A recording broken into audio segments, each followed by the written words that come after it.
Welcome to episode 1 of the Easy Money Podcast, where we sit down with people who have taken unconventional paths and live extraordinary lives. Today's guest is someone I've known for years, and if you're from Seattle, there's a good chance you've heard his name. Joshua Darrow, better known to many as Band Kid J, made a name for himself with records like Go Mode and Blue Chanel.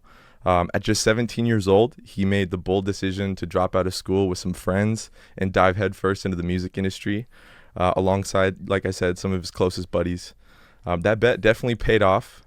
He toured across Europe in supporting acts with some of his best friends, played behind the scene roles in some of the biggest songs created in Seattle in the past 5-10 years. And he's seen a lot of stuff. But Joshua's story didn't just stop with music. Today, he's a successful entrepreneur, and he's the owner of Mr. Pristine. And once again, he's reinventing himself, this time in the world of virtual sales and life insurance. He's proving to himself and to others that the drive to be successful in one thing can translate into other areas in your life. Today, we're going to talk about taking risks, betting on yourself, the highs and lows of chasing success, and what it looks like to reinvent your life more than once. Please help me welcome one of my best friends, Josh Darrow.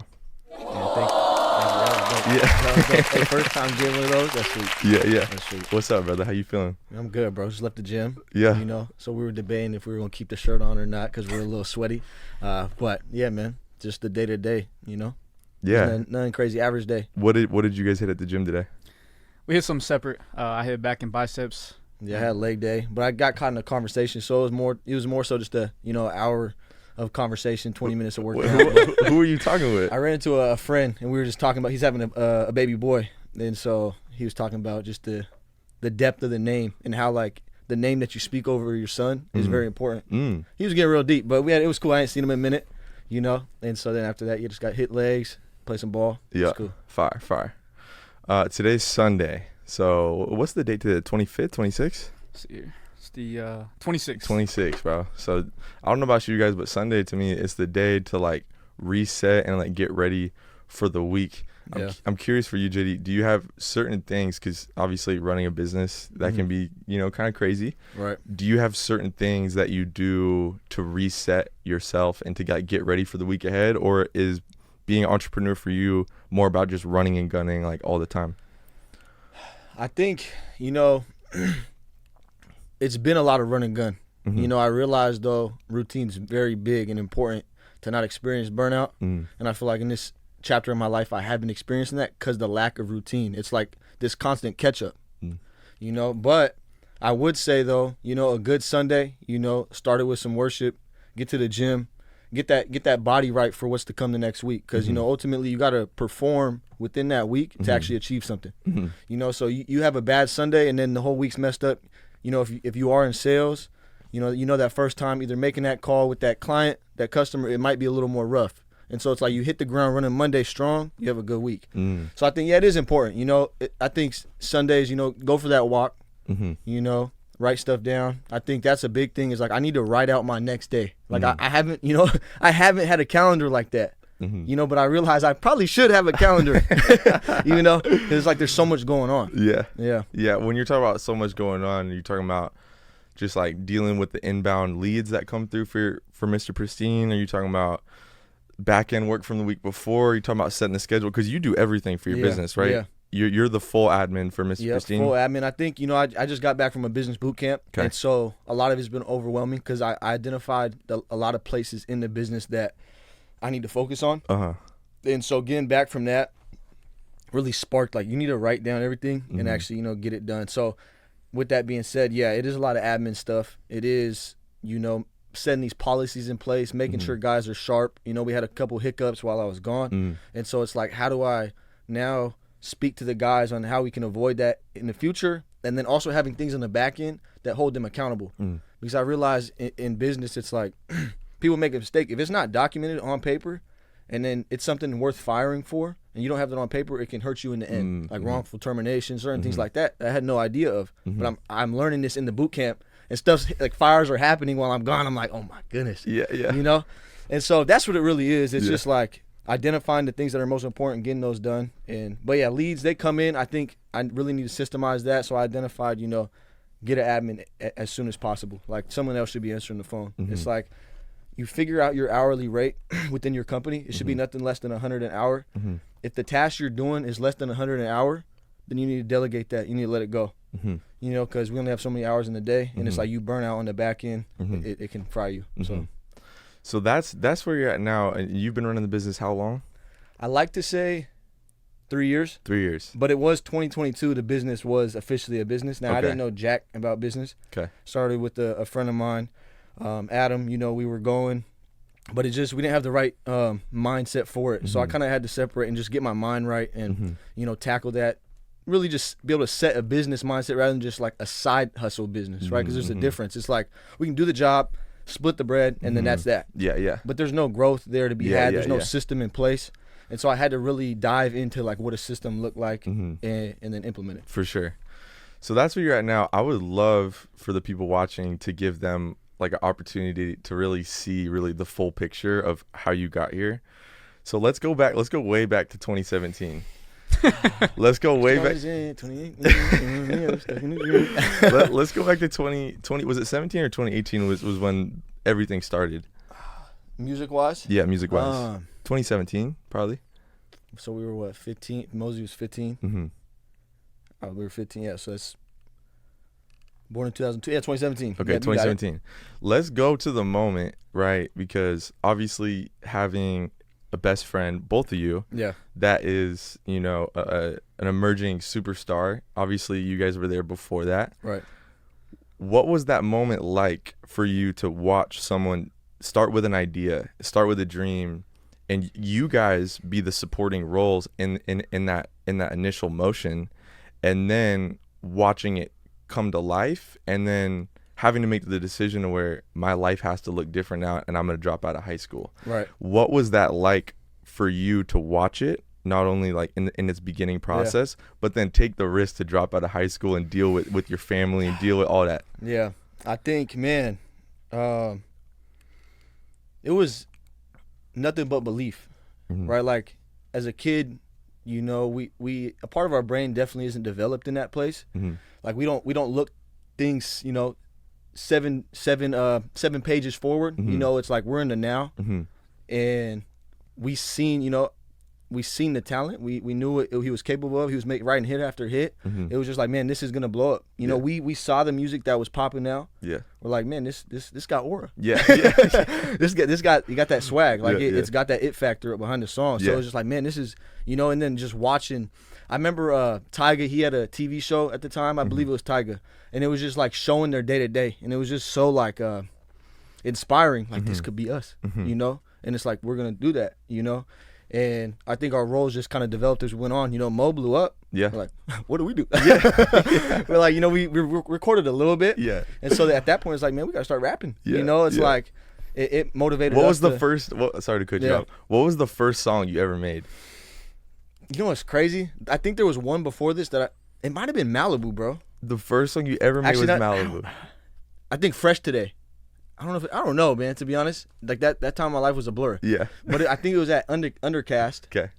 And I want to say it was Malibu, but maybe I'm mistaken. But that song did like 1 million on SoundCloud. I was like, dang. And obviously a lot of that, give credit to where it's due. Mo was blowing up at the time. It was like, it's another record, But So when was the moment it was like, all right, you got to start rapping now? Was it Mosey talking about, hey, bro, let's get it, let's run this up? Or, was it inspired by something else? Yeah, it was Kari Cash. We were all there. He was kind of leading it. Yeah, rest in peace, man. Great guy. But, he was kind of facilitating things and like, man, you going to DJ? You going to do this? Like trying to like create roles for everybody. And it was, I was like, man, I'm going to rap, I tried DJing a little bit, but Royce was on that. Kari said something. He's like, if you can't say the N-word, you can't be the DJ. I was like, that's real. Yo. That's real, but so I couldn't fill that role, real check one. That one off. He's a real one for that. The real, man, that's facts. It is. That's facts. You can be a house DJ. So he told you got to start rapping? Yeah, it was kind of, well, yeah, he's like, yeah, you got to get something going, Yeah. you know, and so we were just getting in the studio, Mo would have these sessions booked, and so we'd be able to take the mic at the end, or, someone was at the crib, and we just get on it that way.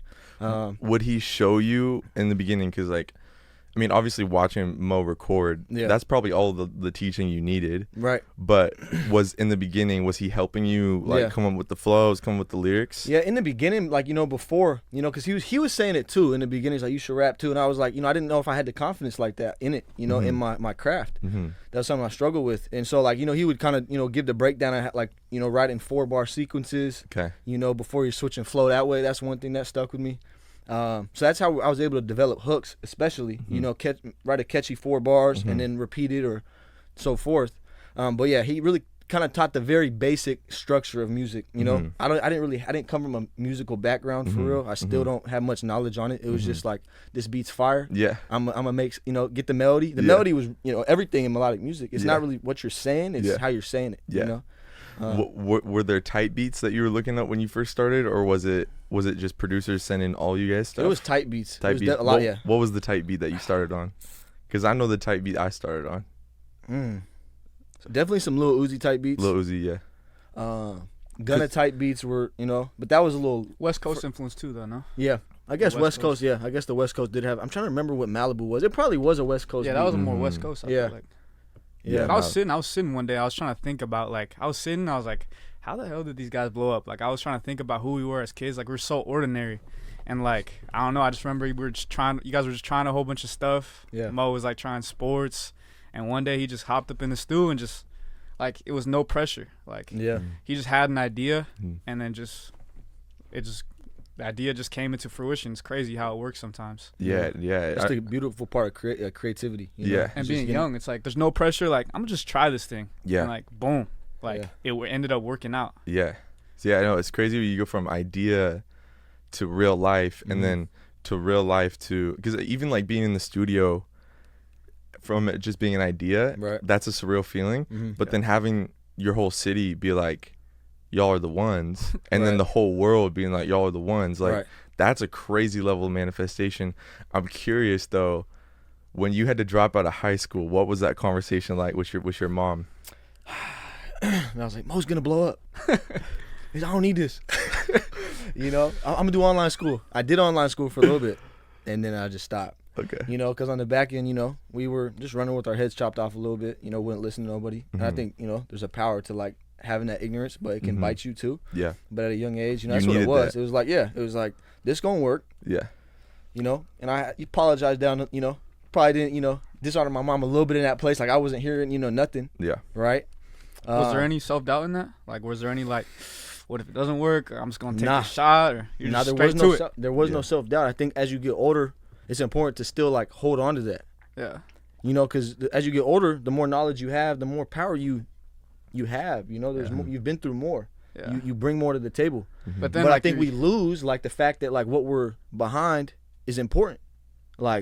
Is this really gonna work? Do I really know what I'm talking about? And I think at a young age, nah, this gonna work. This is it. And just that utmost belief. And I think that's the biggest thing in anything we do. Yeah. And I think it's it came to a point I gotta really find that within, me now. Yeah. Really find that what does that mean for Josh? Yeah. You know? Yeah. So you dropped out, you go to LA. Who's with you in LA? Me, Mo, his big brother Q, KK was down there. Midget was there. He had came later because he was dealing with some stuff back home. So he Did came. Adam come with too? He had popped. He had came through when we were in Florida. Oh, okay. And then Neek was down there too. Yep. And then we met Suave when we were down there. Suave just he brought the party. He brought the life. He had a lot of a huge character, and we became good friends that way. Yeah. When you move to LA, you meet people, right? Anywhere you go, you find your people. And so Suave kind of came on later, and that's how the band kids really became a thing. So, what was it like being in suburban area like Mount Lake Terrace, and then being in LA? What was that like? Take me back to when you first got to LA. What was that like for you? You're 17 years old. Your friends blowing up. The whole world is opening up to you, and you're so young. Yeah. take me back to what that was like for you the first time you got to LA, because I'm sure it was a culture shock. Super culture shock. Yeah. You know, you got into the real world. Yeah. You can find the real world in Seattle, right? You know, come from the suburbs, your nest, your habitat, right?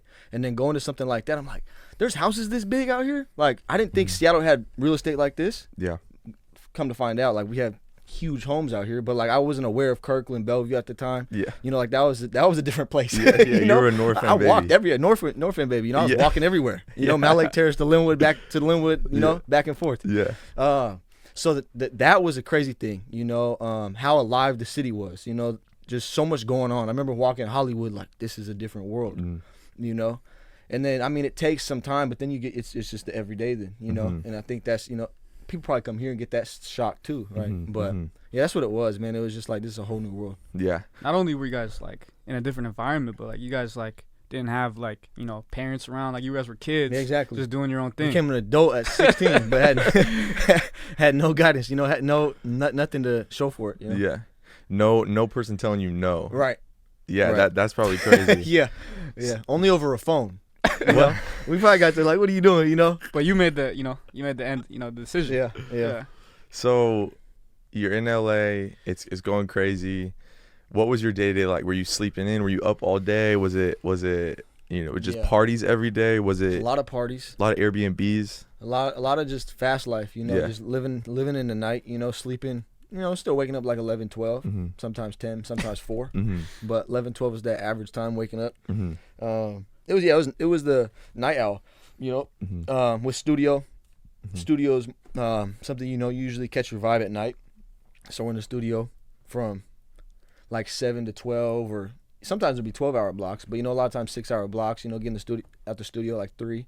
And then it's like, or there's an after party, you're going to the after parties, you're going to the club. A lot of just, you know, fast life living. And so it definitely, now it's a different change of pace a little bit, but yeah, that's what it was like back then. Just fast life.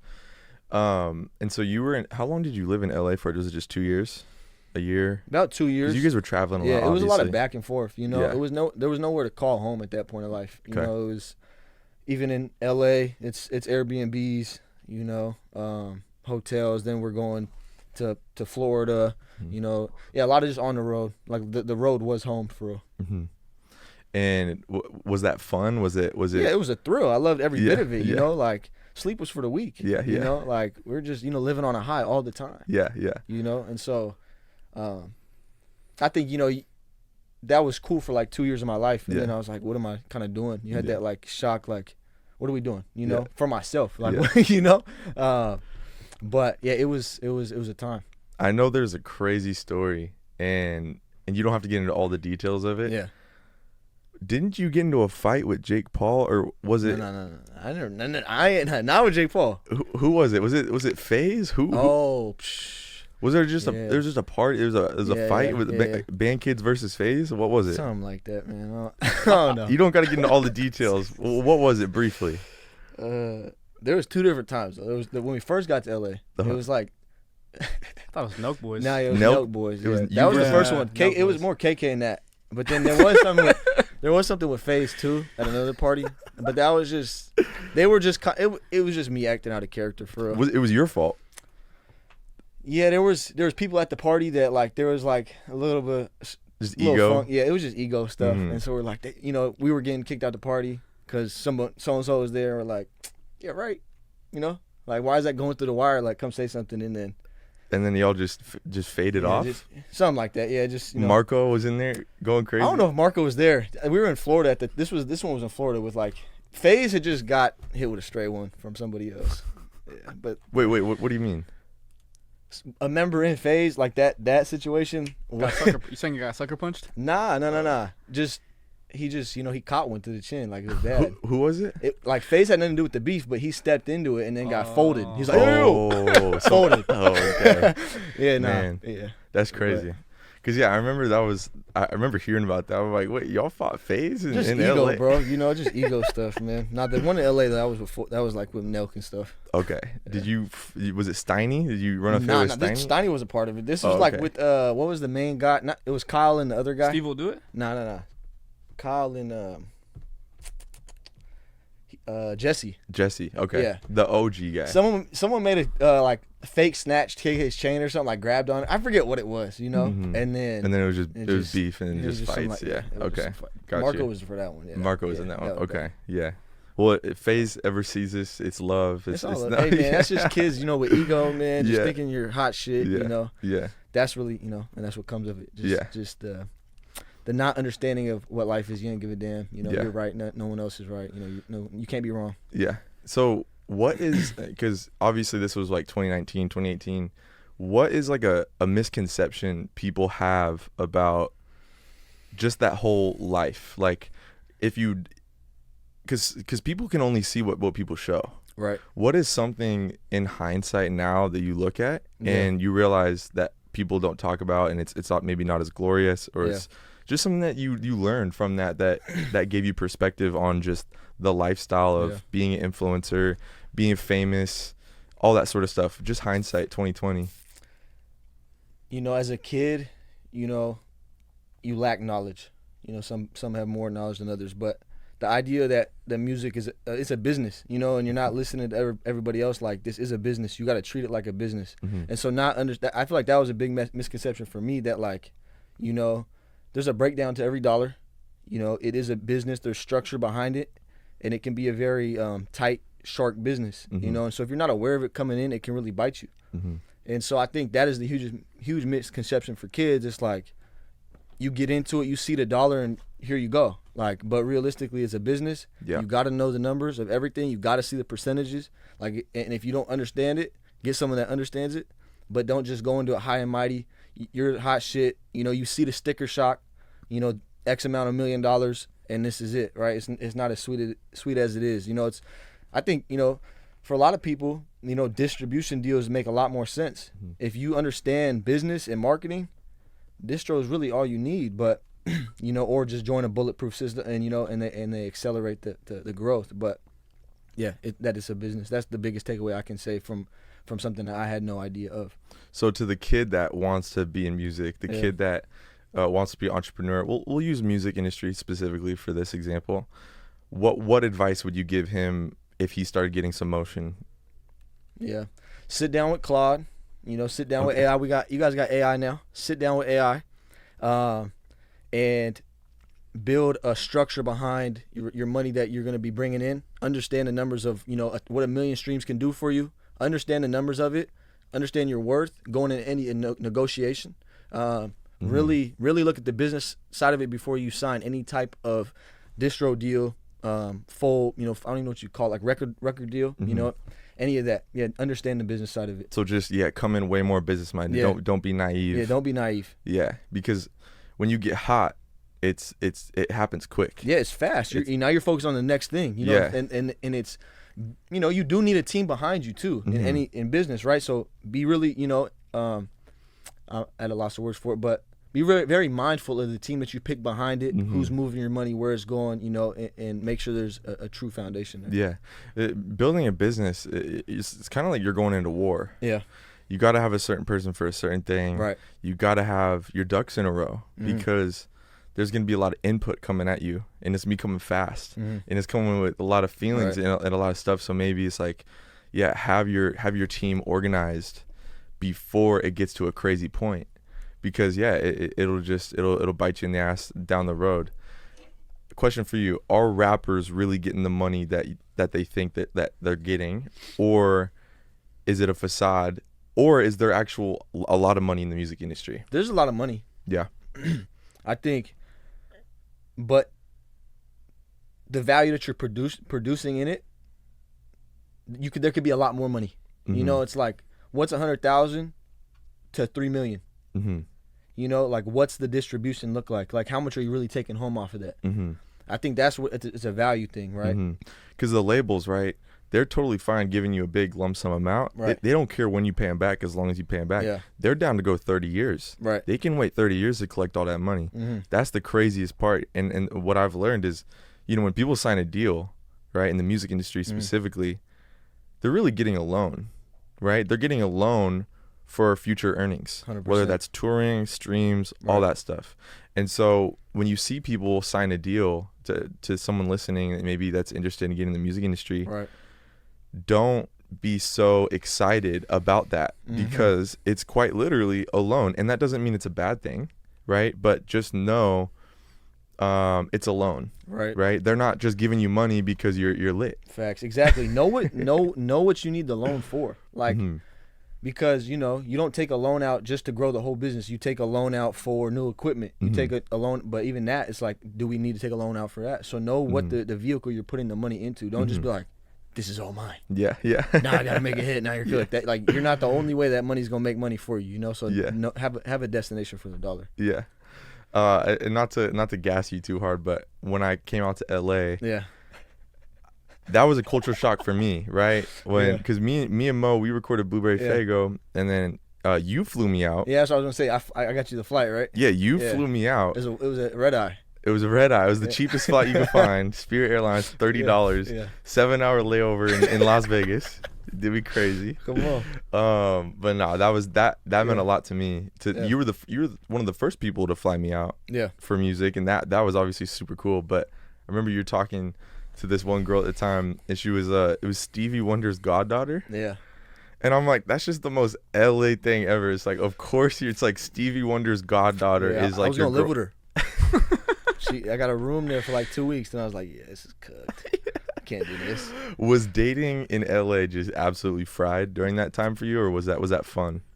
I mean, it wasn't dating. You know, I didn't have the substance necessarily for a relationship. Like you know, you gotta be able to maintain that relationship. Yeah. Now, like, I'm sure you can find a good one, but like when you're in the rapper lane, you know, it's really just groupies at that point. Like it's really just, you know, it's pure lust, man. You know, it's just, you know. You don't think there's any personality in it? I mean, you build friendships, but it ain't no finding your wife out there. Nah, you know, that's really what it is. You know, superficial. It's superficial, very superficial. Yeah. But everything's in the moment. Yeah, but you're not thinking like, oh, this is just a superficial thing. It's like, you're hot, I'm up, right? Let's go. Right. Yeah. That's what but it is. I think, you know, I did, you know, meet some real solid girls out there.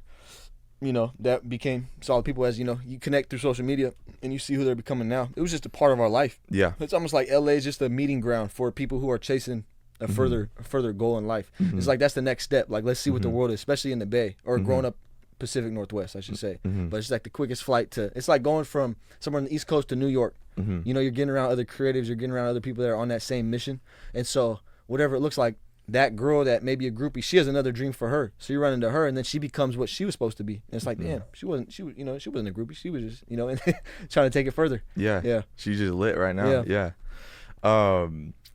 So that's kind of on the topic of like dating. Yeah. For right now, I mean, for you, what has your dating situation been like in the past, you know, like year? Because you're in Seattle. Yeah.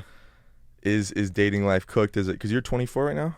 Yeah, 24. Is dating and the whole relationship thing, is that cooked for you right now? Is that something that is easy for you right now in your life? It's kind of cooked. It's cooked, you know. It's a lot deeper. You know, I'm trying to find a wife, you know. I'm looking ahead, and so it's like there's got to be meaning behind every, you know, interaction. And so, yeah, like being mindful where I'm going to find that, you know. I was in a relationship for a cool minute, you know, and that was the closest I ever got to somebody, you know. But at some point, you know, it just, you know, roads go different ways. So that's what that was. But it's it's kind of cooked right now, you know. But I'm also not even like super focused on it. Like, you know, that person is gonna show up when the time is right. Like, on the same mission, going the same way, you know. And if it's not that, then it's just gonna hold you back from where you're supposed to be going. And I think you can really waste your time on women. You know, dating, it takes time out you.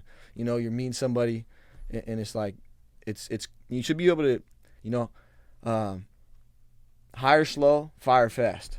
You know, that's what it should be. Hire slow, fire fast. You know, it's like, if it's not gonna work, don't let it. You know, see the red flag. Yeah. Acknowledge the red flag. Yeah. And then let go. Yeah. You know, because them red flags aren't gonna change. You know, you see them, but we become blind to it. We get infatuated. You know, this is my person. Right. Yeah.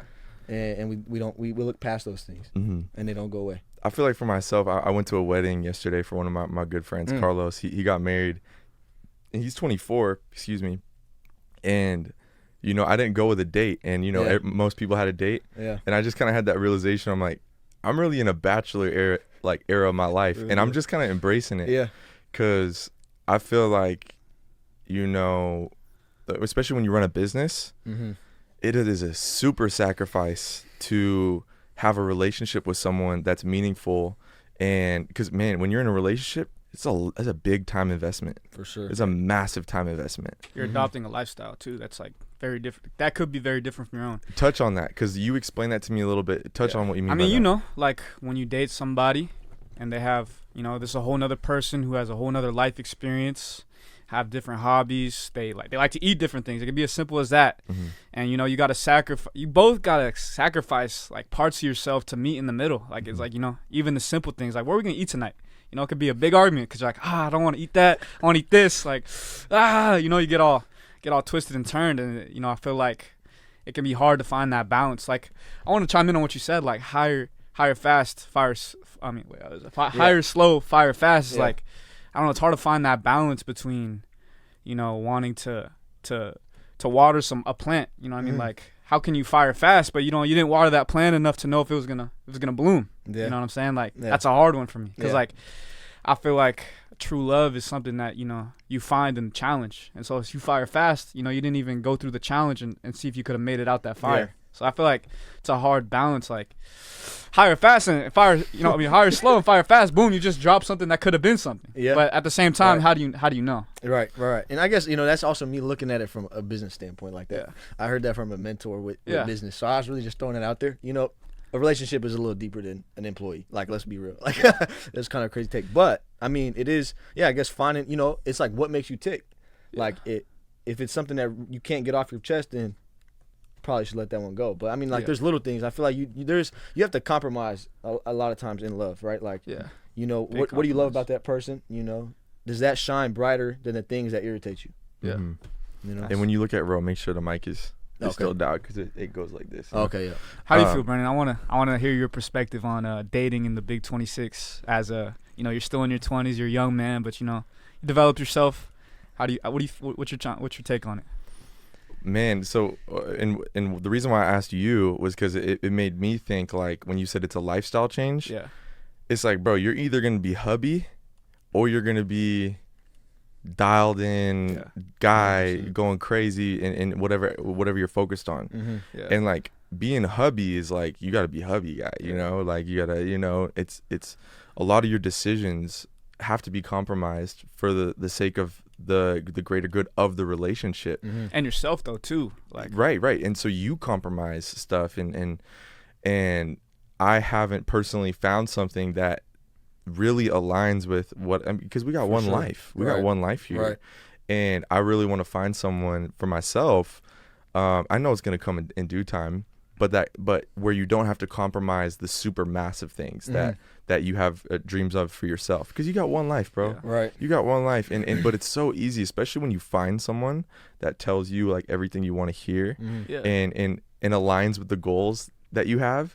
Saying it is different than actually, you know, having it actually line up. You can meet someone and they could say everything on paper, but that doesn't mean you got to sit back and observe. Sit back and observe. Right. Yeah, I hear like, don't believe nothing you hear, and believe half of what you see in a relationship. You know, someone could sell you a dream on you know, what the relationship will look like. That doesn't mean it's going to look like that. Right. And so that's something I had to learn. It's like, what does it actually look like in action? Not just like, what are you telling me it's going to look like? You know, that's something I've learned. I feel like there's a big like conundrum with like modern dating. Cause it's like at one point, like we treat other people so disposably. Like there's dating apps, social media. You're like, I'll just, you know, this one doesn't work out, you know, on to the next. But then it's like, then you have that perspective of you got one life. Are you gonna find that partner? Cause like, you know, inevitably, life is gonna, you know, pass you by, and it's like, you know, you're gonna find that you're gonna compromise for this person that doesn't, you know, check off all these boxes, or are you just gonna, you know, all right, you know, on to the next. Let's see if this one works. And it's like hard to like, I feel like you need to have like these standards you got to set, but I also feel like you got to see things come into fruition. I feel like, you know, you gotta really date a person, and, you know, let some stuff slide that, you might not completely agree with, and like maybe learn from it. You know what I'm saying? But I don't know. That's where I stand with it. Hard, man. Hey, what was the last date you went on, bro? Was it a Hinge or was it Tinder? Or was it Grindr? I think Hinge was the last date I've been on. Hinge, you can find some good ones. Hey, what's the Hinge method right now? What's your Hinge method right now? I don't even for real got a Hinge method. I just have conversation. I just have a conversation. In the back of your mind, you got a Hinge method. I'm just like, just completely myself. Like, I just have conversations. I'm goofy. I don't have like a strategy. Like just like encountering. He's like, capping. no homo. You got a strategy. I don't got a strategy. Every man got a strategy. Right. It's like, okay, you say hi. You say hi. Then what comes after hi? Yeah, like it's like there's you're not in their face, so it's like you're ready to have a conversation. They get back to you 4 hours later. Yeah, I'm not Casanova, but I mean, okay, my strategy is just try to relate to somebody, find somebody, that I match with, and just just like when you meet no homo, but when you're meeting a homie, like when you meet a guy, talk about sports or talk about you lift weights, okay, I do too. Like we should get it in sometime, try to relate to somebody, and start slow, just get the ball rolling. So walk us through the last date you went on Hinge. I can't even remember. Oh, okay. Actually, no. The last date that I went on actually wasn't from Hinge. It was a girl I met at work. I don't know. Okay, no. We don't care about that. Give us the last Hinge. He's trying to get some sauce, man. He's been struggling with these Hinge dates, bro. I've been struggling with the Hinge, bro. Give us the last person you matched on Hinge. Okay, How did that go? Give us the real truth. Okay. You link up of interaction on the phone to in person to afterwards. All right, I got you. So last date on Hinge, I remember it now. It was this girl. She was okay. She definitely, not gonna lie, she didn't look as good in real life as she did in the pictures. But I just like said hi. Hey, what are you doing? Like, what do you do? I just asked her about herself. She let her ask me about myself, and like, oh, okay, that's cool. Like, but honestly, I feel like you can't really take much online, so I just try to get, okay, maybe we should like do something sometime. And I was like, all right, there's a new movie out, why don't we watch it? I think we watched, like, what did we watch? I think we watched like Obsession or something like that. It was cool, it was a good vibe, but honestly I wasn't physically attracted to her enough, so I was like, all right, just I played it casually, I wasn't rude about it or anything. I just dropped her off and just never talked to her again. I know. You give her a kiss on the cheek at least. Give her a little hug, a little side hug. Yeah, a little. All right, take it easy, sweetheart. Have a good one. Have a blessed life. Obsession. That's the horrible movie to go on the date with. I feel like movies are a hard first date for me too. Like, really? Yeah, 'cause I feel like I need to get into their brain. Maybe that's what I'm thinking is like a place that we can have a conversation. Mm-hmm. But I also be like the last date I went on Hinge, right? It was we had went to a cocktail bar. Mm-hmm. It was like a vinyl. They had vinyls playing. I was trying to. Yeah, it was cool. It was a cool atmosphere. But it was good conversation. It just came down to, great girl. But what was it? I want to know what it was. Actually, I never got wife, man. I'm trying to find a wife, man. Great girl. She's a great girl. She's gonna be great for somebody, just not me. Yeah. Put it that way. And what was it that didn't fit your criteria? You're not saying her name, so say it. I just think, man, lip injections, bro. They throwing me off. Like, okay. And it's like I'm not being picky. No, it's like if the lips, it's just too. Is that a lifestyle signal or is that like just like? That's a good question. It's like proportion. So it was an aesthetic thing. It was an aesthetic thing. It wasn't like you take lip injections, that's who you are. It just didn't look good. Yeah. She looked like a Bubba Bass. Great girl. Yeah, man. It's fair. I like the lip injections. What do you think, bro? You like lip injections? I mean, they have to be tasteful. Like, can't be too much, but if it's tasteful. Like a suckerfish? Yeah, I'm not like, it's not a deal killer for me, but yeah, I feel it. If I met up with a girl and like it was too much. You like the natural look. That's what I like the natural look. Okay, yeah. I respect that. What about a girl with a BBL? Is that out the picture? It's not out the picture, but it's got to, like, how crazy we go, Are you in the gym? What's the proportion to the thigh? Like, if it's just hanging and there's no thighs, making it look a little natural, no go. Yeah. But a little lift, And I don't think there's nothing wrong with that because that's like that's like a girl looking at a guy and being like, you don't hit legs. Right. I do hit legs. I don't rock with you. I do hit legs, but But it's the same thing. Like a guy being grow, like though. A guy being like, oh, I don't like girl with a BBL, don't look proportionate. Nothing's wrong with that. Right. Because a girl can look at a guy and be like, you don't hit legs. Right. And that's fair. Right. I gotta hit the legs more. Yeah. Then that's just what I gotta do. So I don't think there's nothing wrong with that. Yeah. Everyone likes what they like. Let me ask you guys a question. Okay. Because we're getting somewhere now. Like, does the inside matter more than the outside? 100%. 120%. But it's funny because we're killing it right now based off of just something so small. Yeah, but I killing it. But So like, if, good girl, lips too big. You feel me? Nah, yeah, I think what it comes down to is you get like a.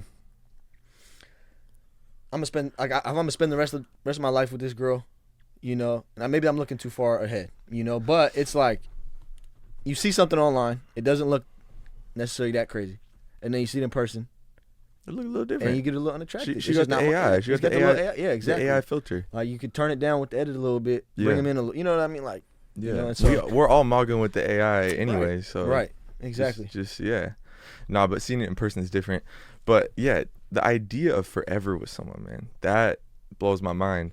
I respect it though, Mhm. but forever, man, that's a long time. Mhm. That's a long time. So for you, you feel like you want someone forever, the forever person. That's what your heart wants. I desire a family, you know, Me and too. I think, you know, that's, you know, being able to raise kids with the, you know, the woman I love, Mhm. you know, I see that for myself. Yep. I do agree though, a long time is, you know, forever is a long time, Yeah, one life. and so that's why, you know, I think just to be patient with it, Yep. you know, and be conscious while you're dating. I think that's why, you know, it's an interrogation process in the first couple of days. Interrogation process. Man, we getting it out the way, man. What do they call it? Courting. We're courting.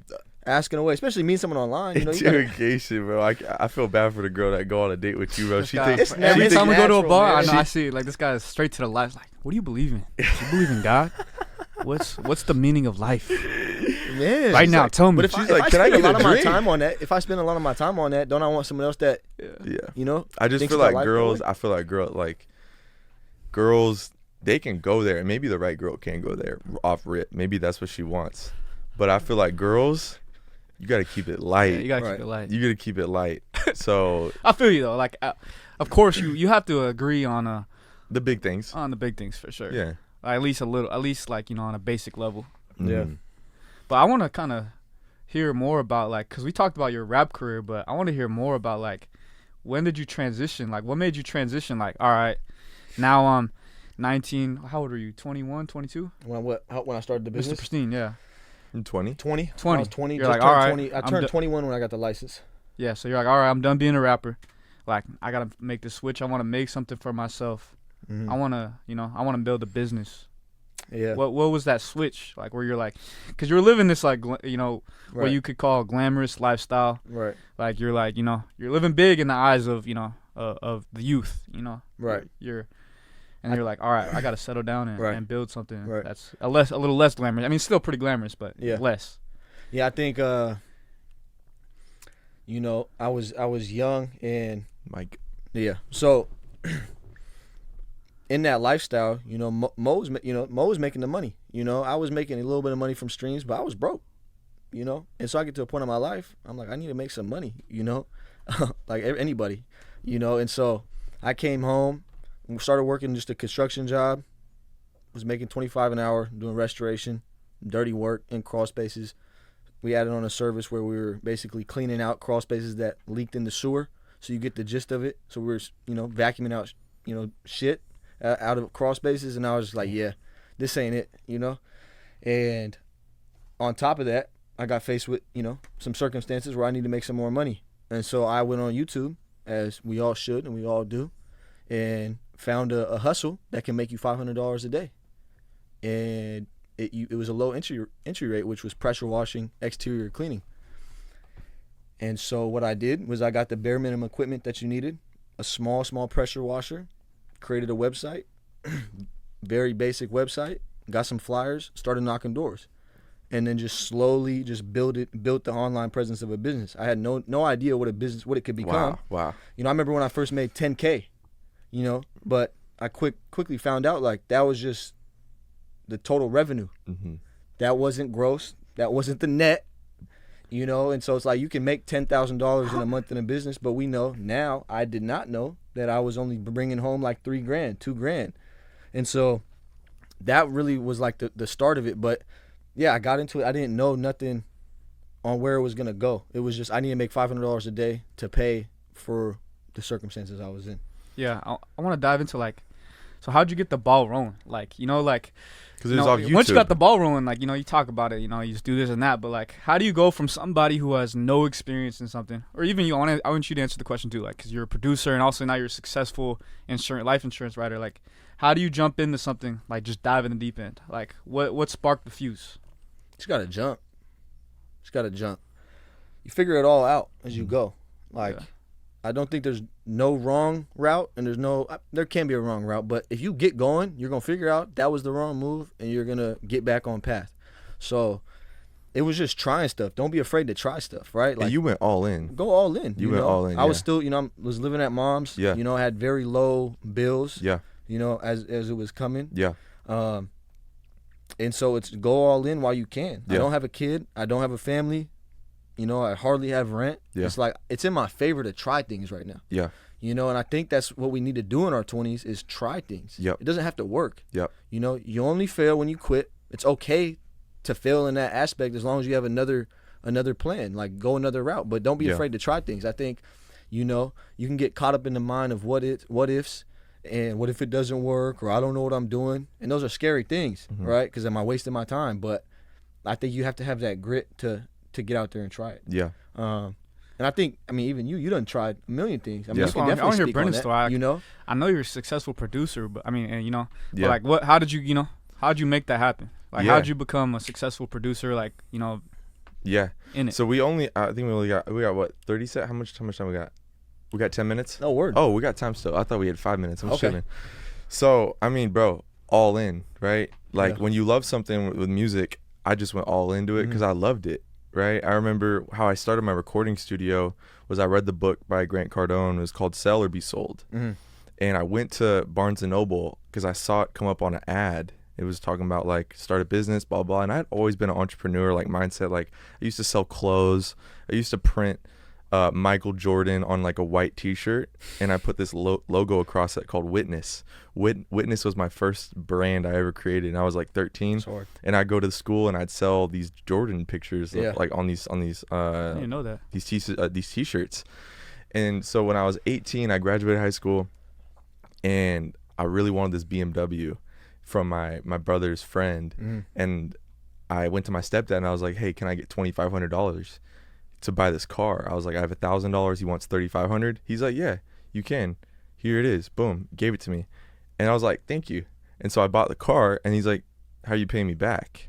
And I was like, I have no idea. All right. So then the algorithm must have heard me, because I started thinking like, what am I going to do? How am I going to pay my stepdad back? I'm working at Subway right now. Right. I'm 18 years old, just graduated high school. Yeah. So I would go to Barnes & Noble. I steal this book.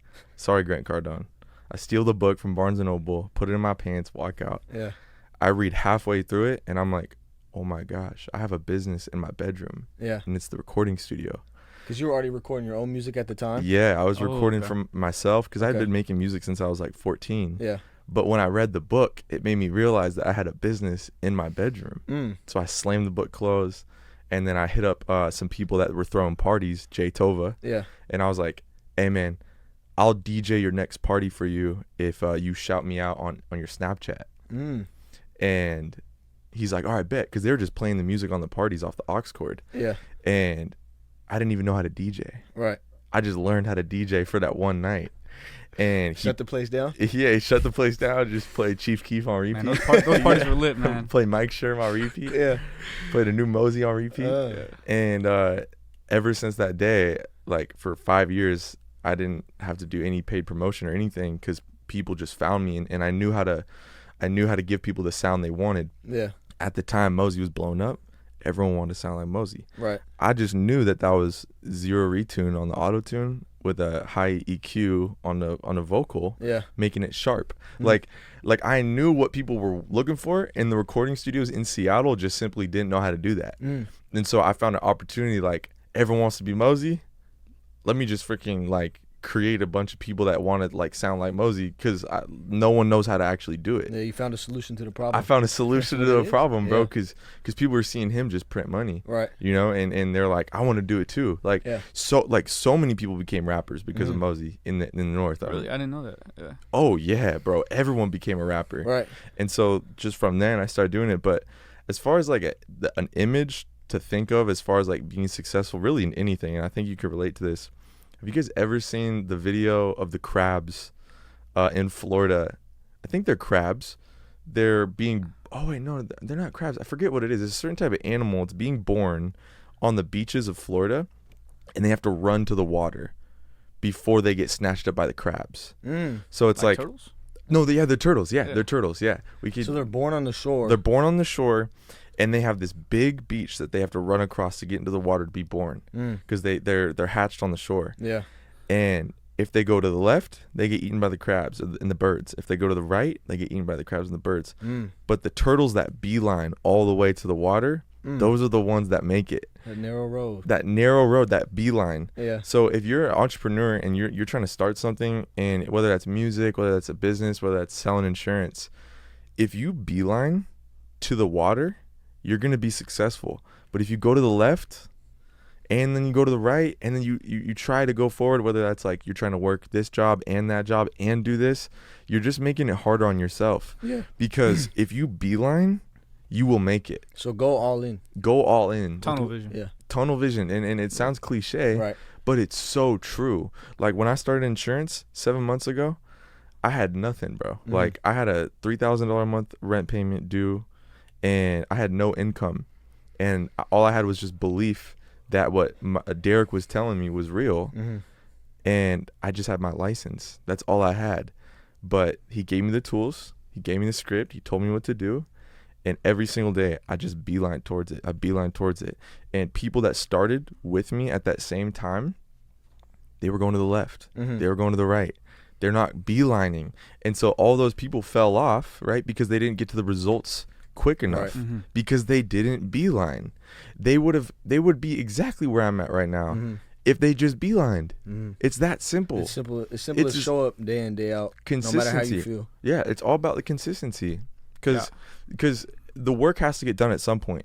Whether it's going to be done in 7 months or 2 weeks, you still have to do that much work. So do you want to spread it out, or do you want to actually go all in? Because the people that go all in, those are the people that get there and they get to the results quick enough before the world tries to like throw you off your course. Before you get unmotivated or you have too much doubt overcoming. Let's dive deeper into that, though. How do you, I feel like the reason why, I feel like, I was listening to another podcast with David Goggins. He's like, everybody knows what they need to do.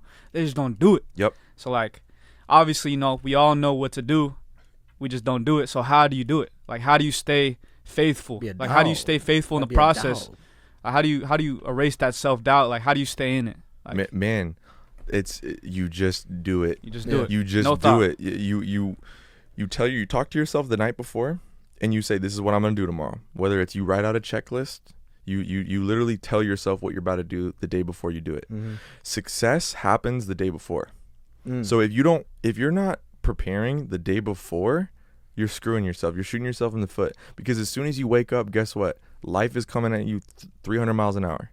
Yeah. And life unintentionally is throwing you off your game, whether that's your mom calling you talking about this, whether that's someone needing something from you. Right. If you're not beelining in the direction that you need to go, life is going to throw you off. And it's not life's fault. It's just how it works. Life is chaotic. Right. But so when you have a direction and you have specific things that you have to do and you stick to them, you will get there, and life will figure itself out. Like when you don't have a plan, bro, I mean, think about it. Like when you wake up and you don't know exactly what you're about to do, you're just putting out fires. Yeah, you don't get nothing done. Yeah, you get nothing done. Maybe you do a little bit, right? You do bare minimum. What I like to say is like over exaggerate what you think it's going to take. Something I learned, over exaggerate the input, meaning don't underestimate what you think it's going to take to get done. Because if you underestimate what you think you have to do in order to complete something, you're probably going to get a lesser result. But if you over exaggerate, like let's say I'm like, hey JD, I need you to call for 3 hours tomorrow, and then you're like, okay, he said 3, I'm going to shoot for 2. You're going to shoot underneath the mark every time. Yeah. But if you're like, yo, Brennan's telling me to call for 3 hours, I'm going to call for 5. Right. You're going to get there so much faster. It comes down to how bad do you want it? What's your why? That's what it comes down to, because is the why bigger than the bullshit? Yeah. Is the why bigger than the distraction? Yeah. All successful people talk about this. What is the why? Yeah. And you have to ask yourself that every day. You have to remind yourself what's keeping you going, because sometimes we don't want responsibilities. We don't want we want the dream, but we don't want what comes with it. What it's going to take to get there. Yep. The dedication, laying down the distractions, laying down, having fun, you know, just focus on that end goal. Yep. You know? Yep. I say you're only not successful for two reasons: execution and knowledge. Mm-hmm. The execution is you actually doing the thing. Knowledge of you don't know what to do. Yeah. If you have the execution and you have the knowledge, you'll be successful. Mm-hmm. And we live in the internet era, so it's like knowledge is not even a problem. I Right. feel like at this point, it's really just doing it. It's the That's execution. the hardest part. And Yep. we almost have too much knowledge, and that's where people can stay stagnant. It's Yep, like yep. they receive so much to do, and then they don't do it. It's like, what do I do? Yeah. Like, And now it's just like a process, crossroads, man. yeah. Yeah. So, I guess lesson is just like execute at a high level with the best knowledge you have. Yeah. The thing about me with easy money, it's like I don't care what I do as long as it's the best thing. Yeah. I'll tell all my friends. I've told you this before. JD, you got a better way to make money? Let's do it. Yeah. Like I'm all in because Right. I'm all about doing the best thing possible right now with the best Yeah. knowledge at the highest execution. Right. If there's a better thing, let's do it. What vehicle can get you there the fastest? Right. A job is Let just me hop in. a business. Right. Let's Right. go. Yeah. Like I don't care what it is. Yeah, and that's what sparked it for me too. Yeah. I'm seeing like what you're doing, and I'm seeing what I'm doing, and the pace, Mhm. like, and they both carry different weights. You Yeah. know, like, and I think that's the beautiful part about it for me, at least, is like I still have the foundation of this business, but I see the vehicle that can move me to where I want to get faster and the lifestyle I want to live. Yep. And having this on the the back burner building as I go. I Yeah. think that's the blessing. But regardless though, what's gonna get you there? Get in that vehicle and go. Yeah. Yeah. And go and don't and cut out the noise. Yeah. My mentors talk about this a lot. Cut out the noise. Mhm. Like there's so much noise. Our phone's the noise. Man. The doubt, the noise. Temptations noise. Temptation, girls, all this. It's like Yeah. cut out the noise. Yeah. Focus on the execution with the best knowledge. If you Yeah. don't have the knowledge, ask the questions. Yeah. All right. I like the mentorship thing too. I think that's important. It's like finding somebody, who's led a path of where you want to follow, and that they've already went through those hardships. I feel like I'm excited myself to pursue what you got going on, purely because of that. Like I feel like where I've been going, my trajectory as kind of just like self trying to figure it out. But I'm excited to ask questions and learn things from Mhm. you. Mhm. So yeah. So we only got a couple minutes here. One thing I want to do is like I want you guys to have like a 6-month goal for yourself because you guys are both about to start calling here real soon. I believe whatever you actually say will actually happen. Yeah. It's not instant. For example, I told myself and I wrote it down on a piece of paper. I want to make $55,000 a month in 5 months. Mhm. That was my goal. And then guess what? I didn't hit it on month 5, but guess Yeah. what? I submitted $60,000 in business on month 6. Mm. So it might not be exactly when you think, but if you just say it and you write it down, Yeah. it will happen. And one thing I believe also, if your goals don't scare you, Right. like meaning like they're big, Right. You got to dream bigger. you got to dream bigger. So I want to know for both of you guys, right, in the podcast, like what is an absurd goal that you have for yourself that might seem scary, but what is it? What is a 6-month goal that you guys have for yourself stepping into the new business? Yeah, I already got mine, but you got one? I mean, mine, I've been a broke college kid for the last like 5 years of my life. So, I'm gonna be real, but I'm gonna be realistic, but also No, don't be realistic. No, don't be realistic. What's a big goal that scares you? 15, I want to touch 15 bands a month. Like Okay. I want to touch 15 bands a Yeah. month. That's like, it's a challenge, but it'll leave me feeling, You got feeling that. successful. You got You know what I'm saying? 15 bands a month Yeah. and within 6 months? Because Yeah, you give yourself at time. the 6-month mark, I want to be able to hit 15 bands a month. Like you want? Okay, yeah. Yeah. 15 bands, okay, for you? Yeah, I want to hit 40. I wrote down 40. Nah, but it's Yeah. for real though. I want to be able to hit 40 within 6 months. There's back into it. Yeah. My honestly, as a motivation to get my mom intrigued into it. That was something I told her. If I can hit 40 racks In 6 in months. 6 months, Yep. you got to get your license. Yep. And it's just because it can take the family where I want to take it. Yep. Produce freedom for my people. Yeah. Yeah. And I just feel like that's the number that I want to shoot for. Yep. If we get 30, great, but 40 is what we're shooting for. So what we're gonna do in 7 months, we're gonna have a podcast I bet. because it's funny.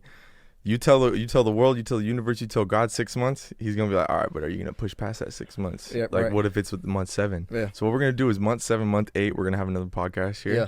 and we're gonna play the clip that we just had, Yeah. and we're gonna look back. It's gonna be good. It's gonna be good. But hey, Ro, JD, Joshua, thanks for having me. Thanks for coming on the podcast, Man, I bro. appreciate it, man. This is dope. This is fun. Episode 1, bro. Easy money. Yeah, Come on. Yeah, there's gonna be a ton more. We gotta have you guys on again. for sure. Yeah, thanks for coming on, guys. Come on, bro. Love Thanks you, for brother. having me. Love you Good to too, see you, man. boy. We get the podcast